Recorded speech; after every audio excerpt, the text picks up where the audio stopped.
지난 편에서 우리는 박정희의 유신체제가 어떻게 한국의 모든 자유를 짓눌렀는지, 그럼에도 민주화의 불씨가 끝내 꺼지지 않았음을 확인했습니다. 1979년 가을, 아무도 예상하지 못했던 사건이 대한민국 현대사를 송두리째 바꿔 놓을 참이었습니다. 10월 26일 밤, 박정희 대통령이 중앙정보부장 김재규의 총탄에 맞아 18년의 독재 시대가 갑작스럽게 막을 내렸습니다. 서울 궁정동 안가의 은밀한 만찬 자리에서 벌어진 이 사건은 단순한 개인의 일탈이 아니었습니다. 김재규는 법정에서 유신의 심장부를 겨냥한 민주주의를 위한 거사라고 진술했지만 그의 진짜 동기는 지금도 역사가들 사이에서 논쟁 중입니다. 박정희의 갑작스러운 죽음은 국민들에게 충격이었지만 동시에 마침내 민주주의가 올 것이라는 기대감을 불러일으켰습니다. 계엄이 선포되고 최규하 국무총리가 대통령 권한대행을 맡게 되었습니다. 대학가에서, 공장에서, 그리고 거리에서 사람들은 자유와 민주주의의 시대가 열릴 것이라 믿었습니다. 그러나 역사는 그렇게 순탄하게 흘러가지 않았습니다. 군 내부에서는 조용히, 그러나 치밀하게 권력을 향한 움직임이 시작되고 있었습니다. 1979년 12월 12일, 보안사령관 전두환 소장이 이끄는 군 내 비밀 사조직 하나회가 군사반란을 일으켰습니다. 하나회는 육군사관학교 11기를 중심으로 결성된 비밀결사로 전두환과 노태우를 핵심으로 수십 년간 군의 핵심 보직을 독점해왔습니다. 전두환은 계엄사령관이자 육군참모총장이었던 정승화 대장을 불법으로 연행하라는 명령을 내렸습니다. 이 행위는 명백한 항명이자 내란에 해당하는 군사반란이었습니다. 정승화 총장은 저항했지만 역부족이었고 그날 밤 무력으로 체포되어 끌려갔습니다. 육군본부와 국방부에서는 치열한 교전이 벌어졌고 군인들이 같은 군인에게 총구를 겨누는 비극이 펼쳐졌습니다. 최규하 대통령 권한대행은 이 불법적 행동의 재가를 거부했지만 전두환은 사실상의 무력으로 상황을 장악해 나갔습니다.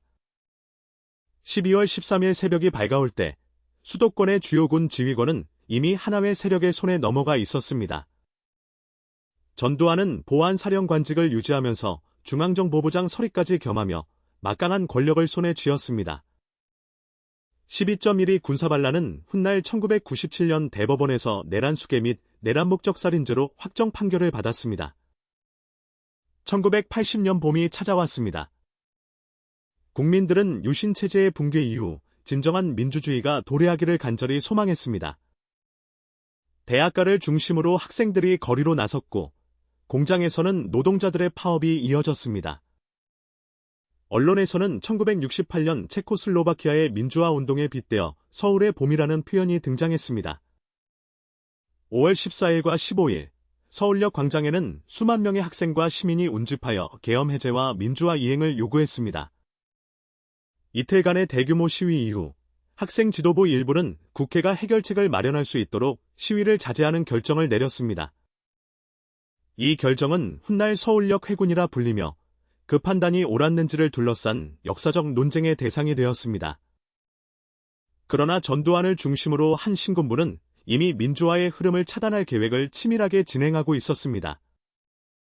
5월 17일 밤 11시 40분, 신군부는 비상계엄을 제주도를 포함한 전국으로 확대하고 모든 정치 활동을 전면 금지시켰습니다. 김대중, 김영삼 등 주요 정치 지도자들이 줄줄이 체포되거나 가택연금되었습니다. 전국 대학에는 휴교령이 내려졌고 언론은 군의 철저한 통제 아래 놓였습니다. 국민들이 그토록 바라던 서울의 봄은 하룻밤 사이에 강제로 끝나고 말았습니다.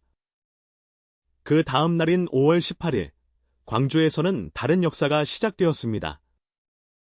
전남대학교 학생들이 갑작스러운 휴교령에 항의하며 교문 앞에 모여들었습니다.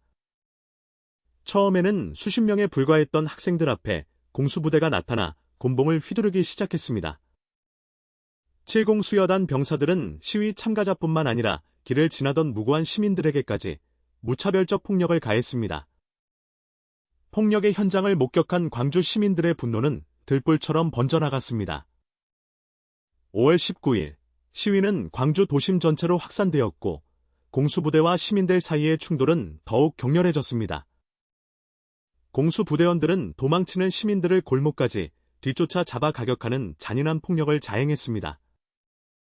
부상자들이 속출했고 광주 전역의 병원은 순식간에 환자들로 가득 찼습니다. 5월 20일 밤 수백 대의 차량이 전조등을 환하게 켠 채 광주의 중심가 금남로를 가득 메웠습니다. 택시 기사들과 버스 기사들이 자신의 차를 몰고 나와 시민들을 보호하고 군에 항의하는 차량 시위를 벌인 것입니다. 이 장면은 광주 시민 전체가 하나로 뭉친 저항의 상징으로 지금도 5.18을 기억하는 가장 강렬한 이미지 중 하나입니다. 5월 21일 낮 공수부대는 전남도청 앞 광장에 운집한 수만 명의 시민들을 향해 집단 발포를 시작했습니다. 총성이 울려 퍼지자 수십 명의 시민이 피를 흘리며 쓰러졌습니다. 이 발포 명령이 과연 누구의 결정이었는지는 지금도 완전히 밝혀지지 않은 역사의 공백으로 남아 있습니다. 총격에 맞선 시민들은 경찰 파출소와 예비군 무기고에서 총기를 탈취해 스스로 무장했습니다. 무장한 시민군은 공수부대와 맞서 싸웠고 군은 결국 광주 외곽으로 철수했습니다. 5월 21일 오후 광주 도심은 시민군의 손에 넘어갔고 잠시나마 광주는 스스로를 지키는 해방된 공간이 되었습니다. 통신이 차단되고 외부와의 연결이 끊긴 고립된 도시에서 광주 시민들은 놀라운 자치를 보여주었습니다. 여성들은 주먹밥을 만들어 시민군과 이웃들에게 나눠주었고 헌혈을 위한 줄이 병원 밖까지 이어졌습니다. 상인들은 가게 문을 열고 음식과 물자를 무료로 내놓았으며 시민들은 자발적으로 질서를 유지했습니다. 이 자치의 경험은 훗날 연구자들에 의해 공동체 민주주의의 실험으로 평가받게 됩니다. 그러나 외부에서는 광주에서 무슨 일이 벌어지고 있는지 제대로 알 수 없었습니다. 신군부는 광주로 들어오는 모든 도로를 차단하고 국내 언론을 완전히 통제했습니다. 광주의 진실을 세상에 처음 알린 것은 목숨을 걸고 광주로 들어온 외신 기자들이었습니다. 서독 공영방송 어드의 기자 위르겐 힌츠페터는 택시를 타고 광주로 잠입해 처참한 현장을 카메라에 담았습니다. 그의 영상은 전 세계 뉴스를 통해 방송되었고 이 여정은 훗날 영화 택시운전사에서 재현되었습니다. 한편 도청 안에서는 끝까지 자리를 지킬 것인지 협상으로 희생을 줄일 것인지를 둘러싼 격렬한 논쟁이 이어졌습니다. 항복을 권유하는 이들도 있었지만 끝까지 도청을 사수하겠다고 결심한 이들도 있었습니다. 5월 26일 밤 중재 시도가 실패로 돌아가고 전남도청에는 200여 명의 시민군만이 남아 있었습니다. 그들은 죽음을 각오하고 마지막 밤을 함께 보냈습니다. 5월 27일 새벽 4시 계엄군은 탱크와 장갑차를 앞세우고 공수부대를 투입하여 광주 도심으로 진입했습니다. 도청 안에서 총성이 울렸고 마지막 저항은 2시간도 채 되지 않아 진압되었습니다. 민주화 운동의 지도자 윤상원을 포함한 여러 시민군이 그 자리에서 목숨을 잃었습니다. 5월 18일부터 27일까지 열흘간의 광주 민주화 운동은 이렇게 막을 내렸습니다. 정부가 공식 발표한 사망자는 165명이었지만 실제 희생자 수는 훨씬 더 많을 것이라는 주장이 지금도 끊이지 않습니다. 부상자는 3,000명이 넘었고 행방불명자 문제는 수십 년이 지난 지금도 완전히 해결되지 않았습니다. 신군부는 광주 항쟁을 북한 간첩이 사주한 폭도들의 난동으로 규정하고 이를 정권 안보의 명분으로 삼았습니다. 이 왜곡된 역사는 1980년대 내내 교과서와 언론을 통해 한국 사회에 주입되었습니다. 광주의 진실은 오랫동안 금기였고 이 사건을 입 밖으로 꺼내는 것 자체가 처벌의 대상이 될 수 있었습니다. 그러나 진실은 영원히 숨길 수 없었습니다. 살아남은 시민들과 유가족들은 목숨을 걸고 증언을 이어갔고 해외에서 들어온 영상과 사진들이 지하로 퍼져나갔습니다. 당시 광주의 실상을 기록한 사진들은 암암리에 복사되어 대학가를 돌았습니다.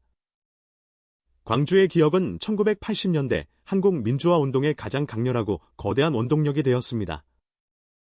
1987년 6월 항쟁으로 이어지는 민주화의 불꽃은 광주 시민들의 피와 희생 위에서 피어난 것이었습니다.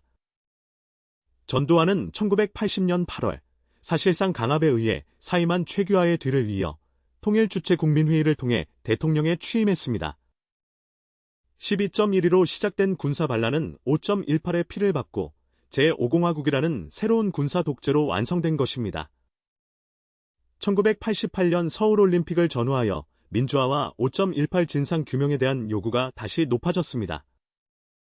국회에서는 5.18 청문회가 열렸고 전두환과 노태우를 비롯한 당시 관계자들이 증언대에 올랐습니다. 1995년 김영삼 정부는 5.18 민주화운동 등에 관한 특별법을 제정하여 역사 바로 세우기에 나섰습니다. 1996년 재판에서 전두환은 사형, 노태우는 징역 22년 6개월을 선고받았습니다. 이후 두 사람은 모두 특별 사면으로 석방되었고 이 처리 방식에 대해서는 지금도 비판의 목소리가 있습니다. 5.18은 1997년 국가기념일로 지정되었고 광주 망월동 묘역은 국립 5.18 민주묘지로 승격되었습니다. 2011년 유네스코는 5.18 민주화운동 관련 기록물을 세계기록유산으로 등재했습니다. 이는 광주의 항쟁이 한국만의 역사가 아니라 인류 보편의 자유와 민주주의를 위한 투쟁으로 세계가 인정한 것입니다. 그러나 5.18을 둘러싼 역사적 논쟁은 오늘날에도 완전히 종결되지 않았습니다. 집단 발포 명령의 최종 책임자, 헬기 사격 여부, 행방불명자 문제 등 여전히 규명되지 않은 역사의 공백이 존재합니다. 광주 민주화운동은 우리에게 묻습니다. 민주주의는 저절로 주어지는 것이 아니라 누군가의 목숨으로 쟁취되는 것임을. 다음 편에서는 전두환 정권의 통치와 1987년 6월 민주항쟁, 그리고 마침내 대통령 직선제가 부활하는 과정을 함께 살펴보겠습니다.